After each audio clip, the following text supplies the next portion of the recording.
안녕하십니까, 박사입니다. 한국인들은 이란 이스라엘 전쟁을 독자적으로 보는 눈이 거의 없습니다. 대부분 서구, 특히 앵글로색슨의 시각으로만 봅니다. 미국이 테헤란을 악의 축으로 규정하니 많은 한국인들도 덩달아 이란이 사악한 나라라고 떠듭니다. 그리고 이란이 핵무기를 개발하려 했으니 폭격을 당연히 받아야 한다고 여깁니다. 이란은 핵무기 개발 의사가 없다고 주장해봐야 그런 것은 그냥 무시합니다. 이란이 몇 개월 내 핵무기를 만들 준비가 됐다는 수사는 이스라엘이 1995년부터 반복해온 소리입니다. 이란의 핵 야심은 현재 시점에서 이스라엘과 미국이 테헤란을 치기 위해 만든 구실입니다. 이란은 NPT 체제하에서 IAEA의 사찰을 받아온 나라입니다. 이에 반해 이스라엘은 NPT에도 가입하지 않고 멋대로 핵무기를 개발해 보유하고 있지만 그 누구의 제동도 받은 적이 없습니다. 이란은 그저 에너지 자원과 전략적 위치로 인해 100년 이상 서방의 주요 표적이었습니다. 영국은 1908년 나중에 BP가 된 앵글로 페르시아 석유회사를 설립해 이란을 빈곤에 빠뜨리면서 엄청난 이익을 챙겼습니다. 그러다 모하마드 모사데그 총리가 석유 주권을 지키기 위해 국유화를 추진했습니다. 모사데그는 석유 주권을 찾기 위해 서구와 협상을 했으나 허사였다면서 국가 재정 수준을 맞추고 빈곤과 질병, 경제 낙후를 극복하기 위해 국유화를 추진했다고 밝혔습니다. 그러자 CIA는 1953년 그를 축출하기 위해 쿠데타를 일으켰습니다. 그리고 꼭두각시 팔레비를 앉혔습니다. 앵글로색슨에 순응하는 군주 팔레비를 옹립해 서방의 패권과 이스라엘의 안보를 보장하기 위해서였습니다. 한국인들은 흔히 팔레비 때 여성들이 미니스커트와 비키니를 입는 등 이란이 자유와 인권이 보장된 체제였다고 착각들을 합니다. 사실 미니스커트와 비키니는 극소수의 부유층에 한정된 스토리입니다. 오히려 팔레비 시대는 압제가 극심했습니다. 사바크란 비밀 경찰을 만들어 반체제 인사들을 체포해 고문하고 살해했습니다. 사바크는 미 CIA의 지도로 만들어졌습니다. 반체제 인사 신문 기법도 그대로 전수받았습니다. 이란 국내와 해외 가리지 않고 팔레비 왕가에 비판적이면 체포됐습니다. 1979년 이슬람 혁명이 일어난 데는 다 이유가 있었습니다. 앵글로색슨과 이스라엘에 부역하는 팔레비 왕가의 신물이 난 국민들이 일으킨 혁명입니다. 호메네이의 이슬람 혁명은 수십 년간 지속된 제국주의 교육을 산산조각냈습니다. 그러자 미국과 동맹국들은 이라크의 독재자 사담 후세인을 지원해 이란과 전쟁을 하도록 했습니다. 이란-이라크 전쟁이 그래서 8년간 지속됐습니다. 그런데 이 방법도 실패하자 서방은 이란이 다른 나라의 저항의 본보기가 되는 것을 막기 위해 경제적 억압, 허위정보 유포, 비밀 작전에 의존했습니다. 이게 바로 최근 이스라엘 미국의 침략 전쟁을 이해하는 배경입니다. 그러다 2023년 10월 하마스가 이스라엘을 기습 공격한 알-아크사 폭풍 작전을 감행하면서 중동 지역에 불이 붙었습니다. 알-아크사 폭풍은 이스라엘에서 가장 강력한 적을 단번에 제거할 기회였습니다. 부패 혐의로 국내 정치 기반이 취약한 네타냐후는 끊임없는 전쟁을 자신의 구원으로 여겼습니다.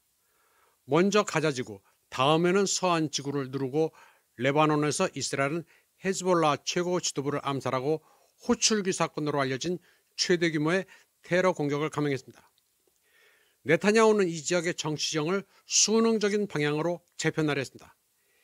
이후 수십 년간 서방이 조종한 전쟁으로 이미 분열된 시리아가 다음 전쟁터가 됐습니다. 터키는 자체적인 대리병력을 투입했고 시리아군은 주둔지를 이탈했으며 아사드는 도주했고 시리아는 함락됐습니다. 이라크에 미군이 주둔하고 아제르바이잔에 이스라엘 기지가 들어서고 터키는 나토가 주둔하면서 이란은 포위당했습니다. 이란은 다음이 자기 차례라는 것을 깨달았습니다. 에브라힘 라이시 대통령의 충격적인 사망 이후 테헤란의 새 정부가 들어섰고 오만에서 간접 협상이 재개되면서 대땅때 기미가 보였습니다. 그러나 6차 회담을 며칠 앞둔 6월 13일 이스라엘은 미국이 지원하는 공습을 감행했습니다. 그리고 고위 장군, 핵과학자, 일반 시민들을 암살했습니다. 미국과 서방 동맹은 이스라엘을 옹호하며 이스라엘의 공격을 성공적인 선제 공격으로 지켜 세웠습니다. 하지만 이스라엘의 계획대로 되지는 않았습니다. 이란은 12시간 만에 암살된 장성을 대체하면서 신속하고 파괴적인 보복에 나섰습니다. 이스라엘의 중요하고 전략적인 거점에 미사일이 쏟아졌습니다. 그리고 이스라엘 곳곳은 가자 지구를 연상시키는 풍경으로 변했습니다.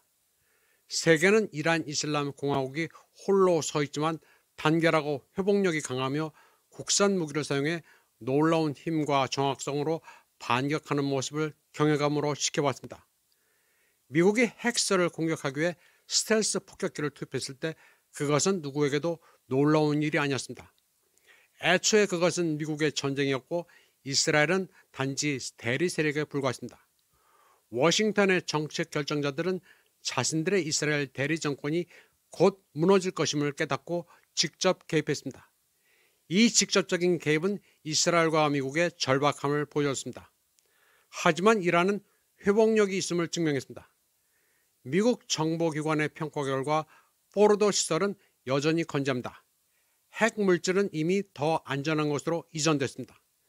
그리고 테헤란은 IAEA와의 관계를 단절해 서방이 이란의 프로그램에 대해 전혀 알 수 없도록 했습니다.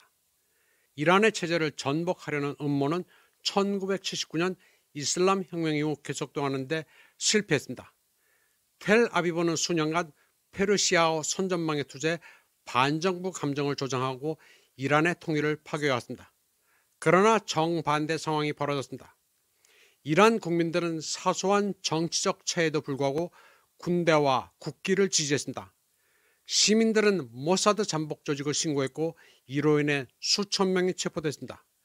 이스라엘의 무적 신화는 산산이 조각났습니다. 이란의 미사일은 어떤 목표물이든 타격할 수 있음을 증명하며 이스라엘이 더 이상 건드릴 수 없는 존재가 아니라는 분명한 메시지를 전달했습니다. 이란은 주권이 위협받을 때 내부 분열이 사라진다는 것도 보여줬습니다.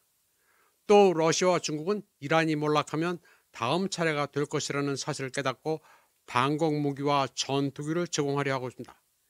이런 가운데 저항의 축은 계속 성장하고 있습니다. 가자에서 레바논, 예멘에서 이라크에 이르기까지 저항의 축은 그 어느 때보다도 강력합니다. 미국과 이스라엘은 막강한 화력에도 불구하고 목표를 달성하지 못했습니다.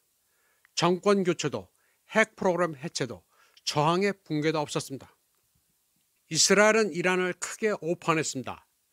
이태리 지정학자 안드레아 마르실리아노는 네타냐후가 9천만이 거주하는 이란과 수십 년간 좁은 지역에서 마음대로 학살을 자행해온 팔레스타인의 차이를 이해하지 못했다고 평가했습니다.